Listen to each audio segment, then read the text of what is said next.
আসসালামু আলাইকুম, কেমন আছেন সবাই? আশা করি সবাই ভালো আছেন। তো আজকে আপনাদেরকে দেখাবো কিভাবে কাটিং তৈরি করা হয়।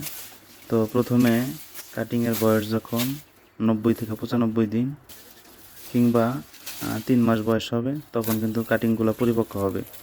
তো এভাবে আঁকা কেটে তারপরে কিন্তু মাটি সমান করে গোড়াগুলো সুন্দরভাবে কেটে নিতে হবে, যাতে নতুন কুশি গজাতে সাহায্য করে। আর উপর থেকে কাটলে অনেক সমস্যা হয়।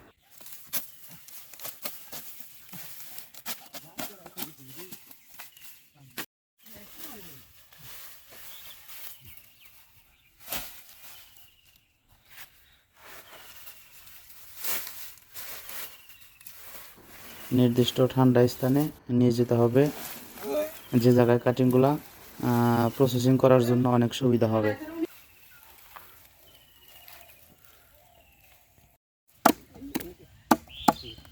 এভাবে কিন্তু কাটিং প্রস্তুত করতে হবে 2 গিট করে।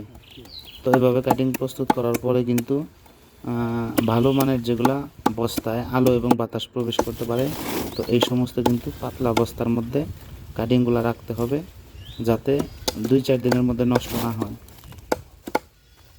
তো এভাবে প্রসেসিং করার পরে কিন্তু কুরিয়ারে পাঠানোর উপযোগী হবে। তো চাইলে আমাদের কাছ থেকে কাটিং নিতে পারেন। ধন্যবাদ সবাইকে।